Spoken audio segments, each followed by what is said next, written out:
Hello there and welcome to Herman Manyora's YouTube channel. My name is Jadel Kibera. I'm joined by Herman Manyora, political analyst, commentator, strategist, University Dawn, they call you.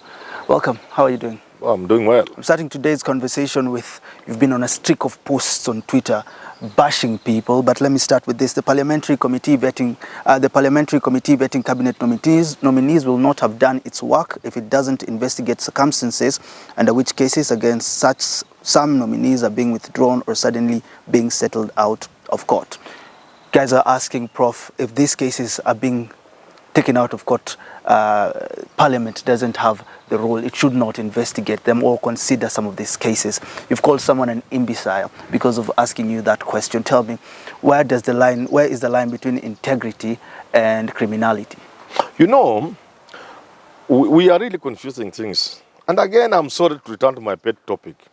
We have every right as human beings and as a country. It is within our rights to want to remain a poor, dirty third world country. It's within our rights. You're going back to that conversation. Yeah, so we can choose to do those things that will make sure instead of going forward, we go backwards. We can continue those things which will make sure that over 80% of Nairobi residents stay in those places you call slums, which are worse than slums. We can continue those things that will make sure that our compatriots, fellow countrymen, do not access water, over 80% of them in Nairobi. We can continue to do those things to make sure that our young men and women, in their millions, continue to grow. The millions continue to go up of armies of unemployed young people. So we can continue to do all these things to make people sure our schools are as useless as they are today.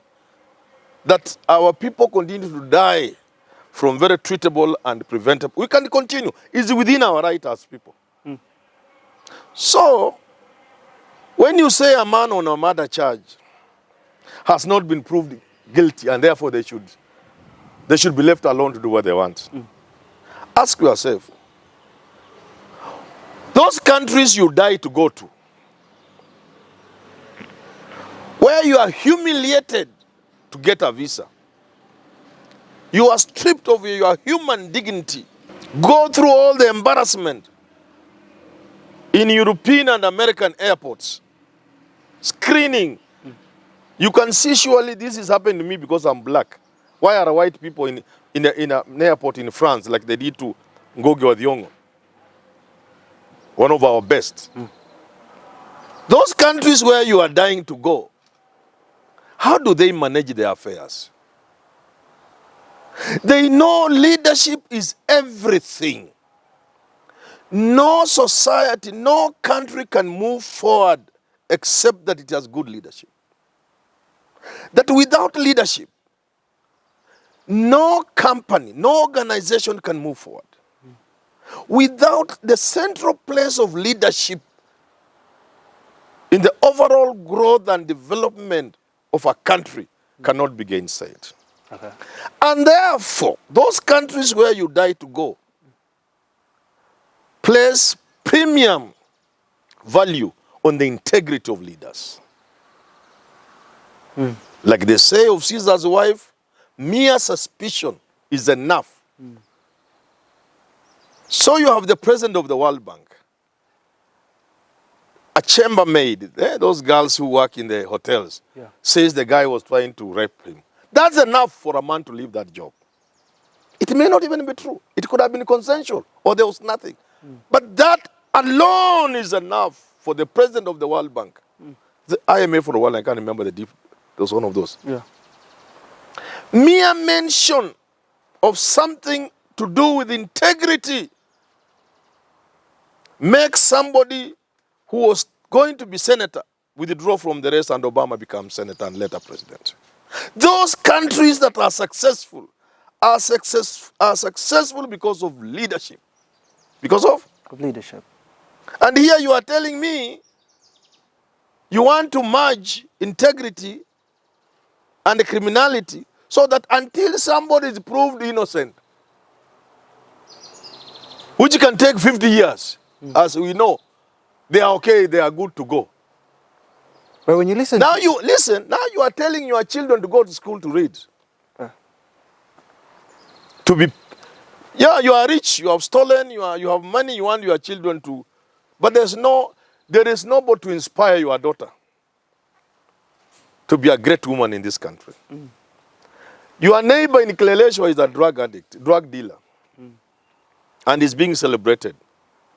When you look at... Your governor has stolen a certificate, everybody knows. Senator, because the courts have not said he has stolen. Yeah.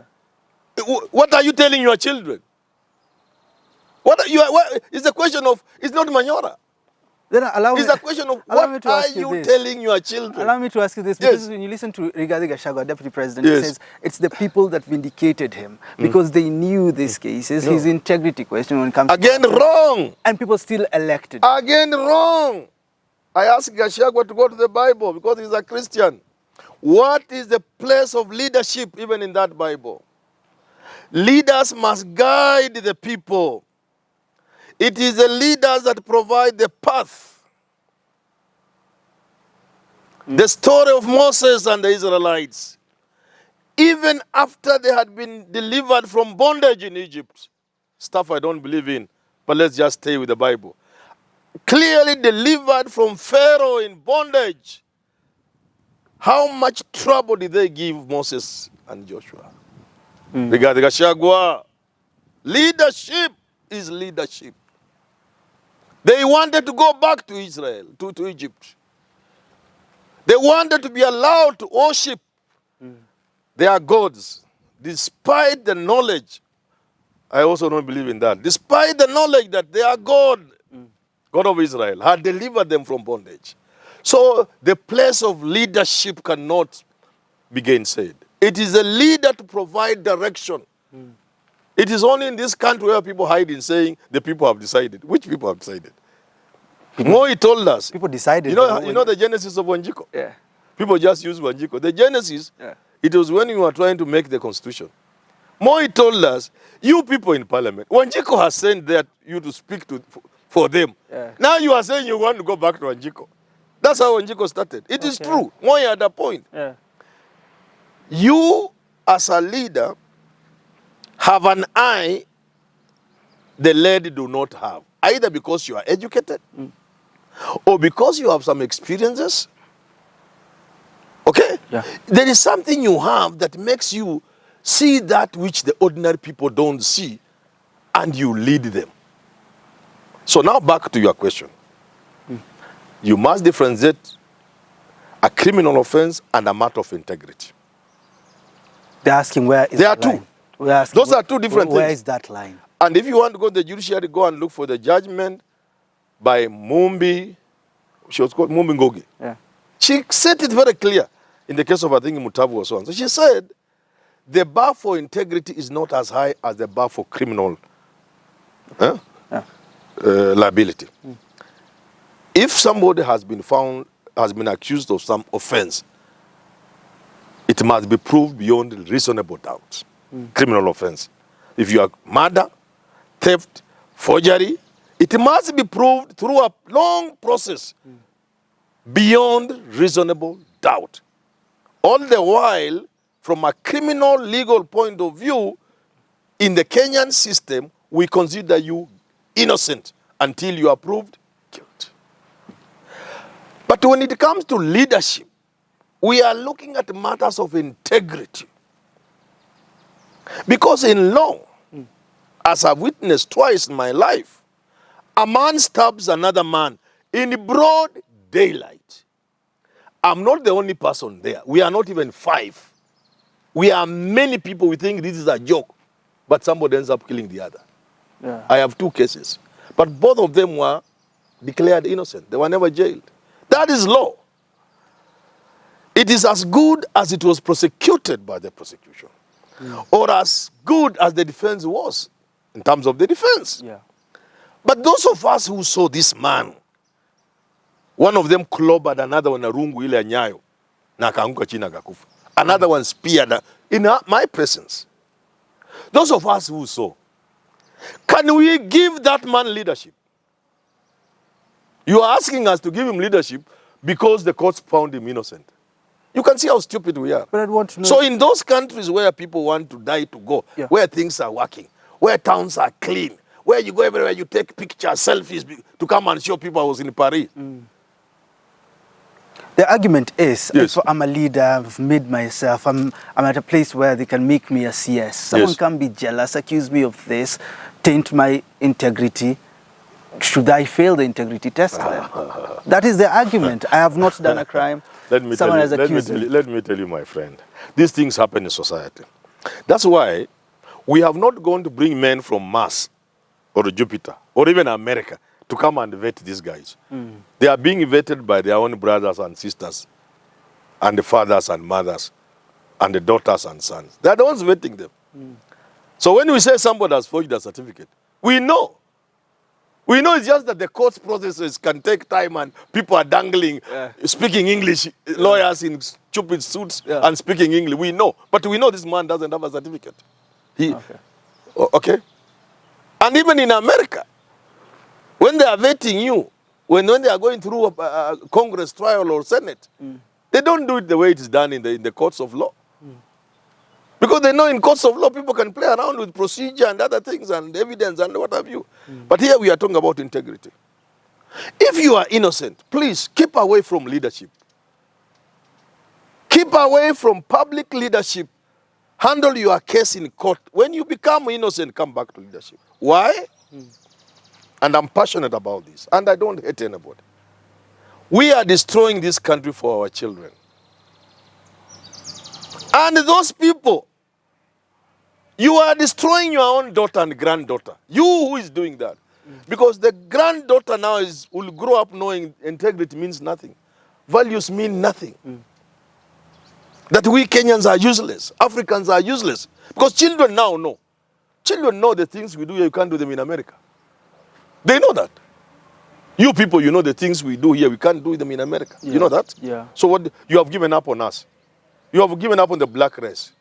You have given up on Kenyans. You have given up on yourselves. So do we have a country tomorrow? I want to know finally, has Ruto given up on the agenda he set for people when he was vying, saying he's going to transform this country, and has he gone the political route by appointing the likes of those with integrity? And what is the what does the future hold for the country? Ruto is a good person, and I will support him to run this country. But I'll also advise the president, stop being populist. Stop being populist. Run the country. You fought so hard to be president. President William Samoei Ruto fought so hard to be president. He is the president of Kenya. Stop the drama. Stop being populist. Run the country. There's nothing wrong with rewarding friends and loyalists. But as you do so, remember the task ahead is so monumental, is so huge. The riffraff you are collecting around to help you run government will disappoint you. And in the process, you'll fail this country. It may not have been your intention, William Ruto, to fail this country.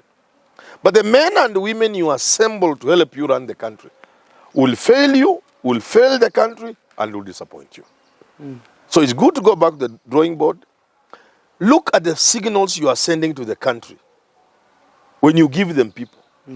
When the people are telling you they are withdrawn cases. That's where you started. The parliamentary committee has to find out why those cases were withdrawn.